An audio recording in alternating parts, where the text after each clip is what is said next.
cálculo del impuesto sobre la renta de personas físicas. Es importante entender, ya que de aquí parten muchos otros más cálculos para entender cómo se pagan los impuestos. Bien, ahora les vamos a hablar solamente del cálculo del impuesto sobre la renta. Acompáñenme a ver cómo sería este cálculo. Una de las principales preguntas que a veces no llega es la forma en cómo se hace el cálculo del ISR. Cuando son trabajadoras o personas que están bajo el régimen de impuestos y salarios, recordemos que cuando hablemos de contribuyentes tenemos que remitir a qué tipo de contribuyentes del que estamos hablando, si es persona física o es persona moral. Si es persona física, dentro de la ley del impuesto sobre la renta tenemos varios capítulos que nos ayudan a cómo calcular el impuesto según el tipo de contribuyente que nosotros seamos.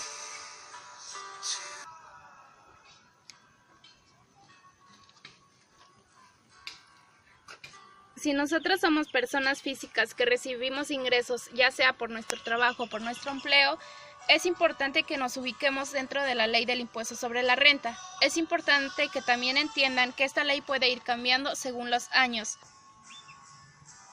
El cálculo de manera general siempre es el mismo, lo único que cambia solamente son las tablas a las que vamos a hacer referencia.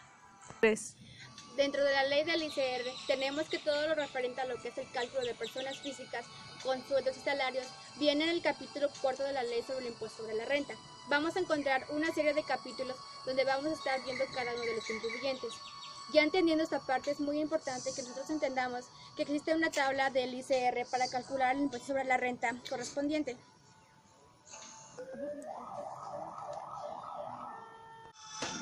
Para poder calcular el ISR, debemos saber cuál es la cantidad que vamos a calcular. Esto puede ser muy subjetivo, depende de lo que se quiere sacar. En esta ocasión realizaremos un ejemplo básico. Vamos a colocar un sueldo base de 10,000 pesos, que puede ser un importe promedio de lo que estamos hablando, sueldos. Y de estos 10,000 pesos vamos a calcular los impuestos. Lo primero que debemos hacer es analizar la información de tabla del ICR. Una vez que hayamos visto de qué se compone, que básicamente se compone de límite inferior, límite superior, cuota fija, porcentaje por aplicarse sobre el excedente del límite inferior.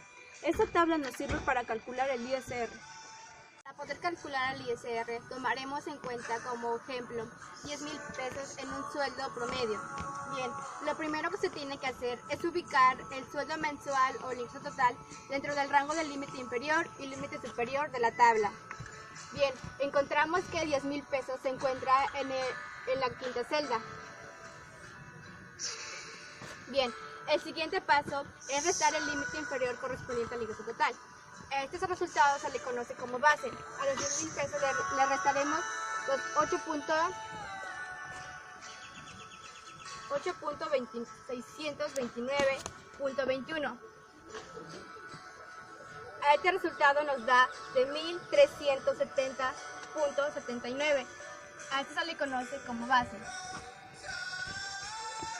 Bien, una vez haciendo esto, ubicar la tasa correspondiente en el rango del ingreso total. Cuando ubiquemos tendremos que calcular el porcentaje de la base. Bien, a esto se le calcula el 16%,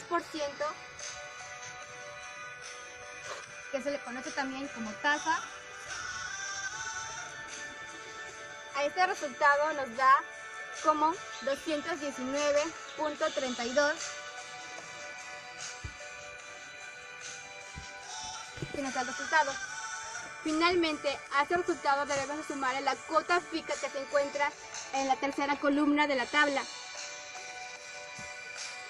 A esto encontramos que está 692.96.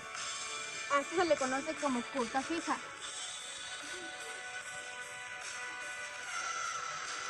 Bien, para sacar realmente el resultado del ICR tenemos que sumar lo que es resultado de la tasa y de la base a sumarle la cuota fija. Esto nos da un promedio de 912.30, que es el total del ICR a pagar.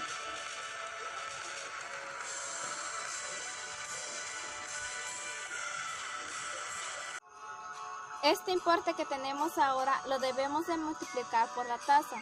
Al obtener el resultado nos damos cuenta de que entre más se va ganando dinero, más se debe de estar pagando impuestos. Después se debe determinar cuál sería el impuesto marginal. Para obtenerlo se debe de multiplicar el excedente del límite inferior por la tasa, y uno pensará que aquí termina el proceso, y es que es lo que nosotros tendríamos que estar determinando de ISR, pues no. Debemos ocupar la columna de la cuota fija, entonces a nuestro impuesto marginal se le tiene que sumar la cuota fija, y en lo último se tiene que determinar cuál sería el impuesto determinado, y para determinarlo se tiene que hacer una suma de impuesto marginal más la cuota fija, y para obtener el importe neto al recibir se tiene que hacer una resta de sueldo base el impuesto determinado. Bien, hemos concluido con el tema. Esperemos que sea entendible y más que nada de su agrado. Este trabajo fue realizado por Marta Erika, Rosa Isela, Lisbeth y Leonardo. No olvides darle dedito arriba y compartir. ¡Gracias!